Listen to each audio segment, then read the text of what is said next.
chez toi le soir, le père va te parler. Tu dis que attends. Je connais le chiffre d'affaires que j'ai eu aujourd'hui. Tu me parles, tu te places bien là, place-toi bien, tu me parles. Jusqu'au jour où tout est. Le thème de cette saison m'a particulièrement touchée parce que justement, en tant que militante pour la promotion de la santé mentale en Afrique, le thème de sexualité, équilibre entre vie professionnelle et vie familiale m'a beaucoup interpellée justement parce qu'il était question pour nous de réussir à montrer à ces femmes-là, qui sont des femmes leaders, qui sont des femmes battantes, à ces hommes-là qui impactent tous les gens au quotidien, qu'il est important pour eux d'avoir un équilibre, tant dans leur vie professionnelle que dans leur vie familiale. Alors aujourd'hui, après cette 8e édition, ce que je retiens, c'est le mot courage. Courage pourquoi? Parce que toutes les femmes qui ont été présentes à cette 8e édition ont montré qu'elles avaient le courage nécessaire pour chercher à s'améliorer tous les jours au quotidien et justement la volonté et tout ceci s'est passé dans la joie.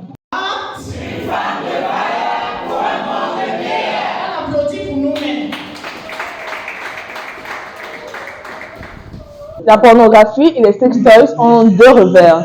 Quand ils sont mal interprétés par les différents partenaires, ils peuvent être un gros boulet dans la vie des couples, des différents couples. Par contre, quand on réussit à être accompagné par des professionnels, ça peut nous accompagner justement à sortir de notre routine en changeant parfois notre, méthode, la façon dont on vit notre intimité, parce que parfois c'est bien de sortir de la routine.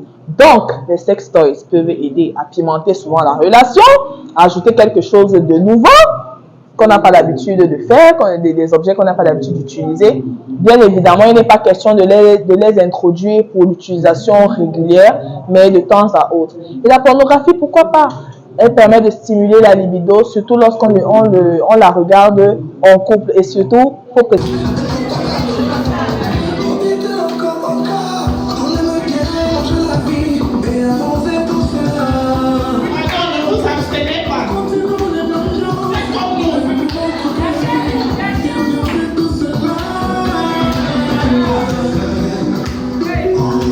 Disons tout simplement que le message de fond était de se libérer de leurs différentes sexualités, de comprendre que on peut allier la vie sexuelle et la vie professionnelle. Et que il est important de noter que quand on a une vie sexuelle épanouie du point de vue social, on peut également avoir une bonne vie du point de vue professionnel. Donc, l'utilisation des différents termes vocaux, des mots et des expressions à caractère sauvage ou ouvert, avoir une bonne communication avec les autres. Donc, oui, ça pouvait se passer très facilement. C'était un peu ça l'objectif, les montrer que les mots ne doivent pas être, on ne doit pas avoir peur des mots, on doit pouvoir s'exprimer aussi facilement en société, je veux dire à la maison avec son partenaire, qu'au lieu de travail pour avoir un bon épanouissement dans l'ensemble.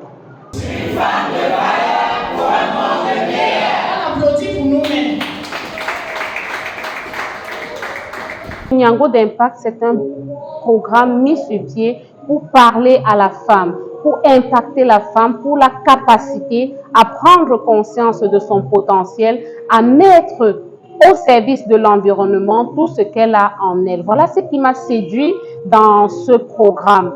Et au cours des échanges avec les dames, nous nous sommes rendus compte que nombreuses sont celles qui vont au travers d'énormes difficultés, parmi lesquelles la conciliation de l'équilibre entre leur vie professionnelle, leur vie familiale, conjugale ou sociétale, surtout sur le plan de la sexualité. Et parce que nous sommes dans un environnement africain et donc très pudique, il était question pour nous d'aller au-delà et lever les tabous pour pouvoir amener les unes et les autres à comprendre que ce qu'elles vivent dans leur foyer n'est pas seulement, je veux dire, ne les concerne pas uniquement, mais bon nombre de femmes traversent le problème de déséquilibre, le problème de ne pas réussir à concilier véritablement leur vie sexuelle par rapport à leur vie professionnelle, leur vie en société. Donc la 8e édition s'est accentuée là-dessus et avec le concours de nos experts savamment choisis par le cabinet Go Ahead Africa. Il faut lever les tabous, il faut sortir des sentiers battus. Il faut réussir à se dire ce dont on ne réussit pas si réellement on veut s'épanouir sur le plan sexuel. Voilà. Je suis fière de l'être, je suis belle, je suis intelligente, je suis compétente, je m'aime. Dieu m'a tout donné pour réussir, Dieu m'a tout donné pour briller.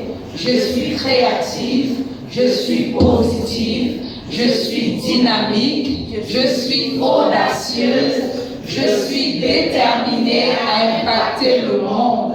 Je suis une femme, mais pas n'importe quelle femme. Je suis une Nyambo d'impact. Nyambo d'impact. Une femme de valeur pour un monde meilleur. Nyambo d'impact. Une femme de valeur pour un monde meilleur. Il est question ici d'aider tous les participants à pouvoir avoir une vie équilibrée. De la même manière qu'ils impartent leur vie professionnelle, à comprendre aussi qu'on peut bien être chef d'entreprise, mais être une femme au foyer qui a réussi son mariage, qui est épanouie sur son plan familial et aussi sur son plan sexuel. Il est question de rééduquer véritablement tous ceux-là qui ont besoin d'une oreille auditive afin de devenir une meilleure version d'elle et de vivre une vie équilibrée.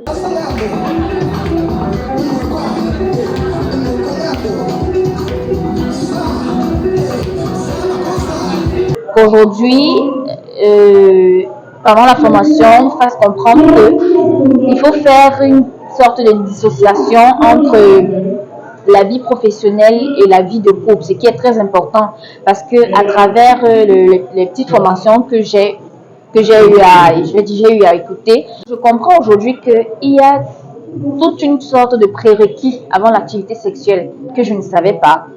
Nous, en tant que jeunes, nous savons que bon, quand on parle de sexe, c'est qu'on passe seulement se coucher sur le lit et puis tout se passe. Mais aujourd'hui, nous savons qu'il y a une activité presque psychologique avant le passage à l'acte sexuel proprement dit. On peut se comprendre. Donc, je dirais que cette formation a été vraiment très riche sur cet aspect-là. Celle-là, elle est mannequin, elle est claire de teint, elle est belle comme Dr. Kisha. Un matin, il dit, j'ai l'impression que les femmes qui ont les rondeurs là, si je forme là-bas, ça aura un goût différent. Et puis il va aller essayer. On a dit que c'était un explorateur. Il était important pour moi d'avoir un point de vue féminin, de voir comment est-ce qu'elles gèrent, quelles sont leurs appréhensions, qu'est-ce qui les dérange, qu'est-ce qui leur plaît en général.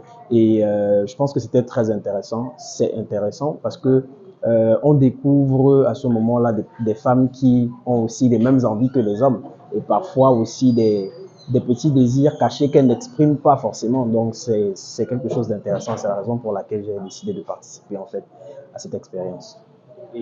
Très satisfait. Je dirais que je suis très satisfait, surtout parce que ce que j'ai entendu m'a plu. Et puis on a eu des interventions de docteurs, des sexologues qui nous ont donné par exemple des règles d'hygiène qui m'ont permis moi par exemple de comprendre que même chez les femmes comme chez les hommes, il y a des règles à observer, il y a une façon de faire. On a eu par exemple l'intervention de sexothérapeutes qui nous ont donné également des conseils sur comment manager entre hommes et femmes, comment, psychologiquement parlant, comment stimuler son homme, comment stimuler sa partenaire. Et je pense que c'est très important. Et puis, je recommande vivement de participer et de venir plus à ce type d'événement.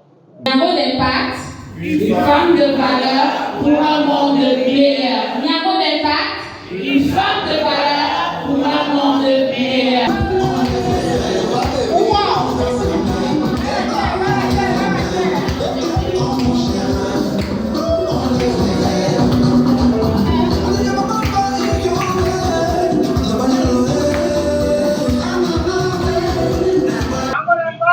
Une femme de valeur pour un monde meilleur.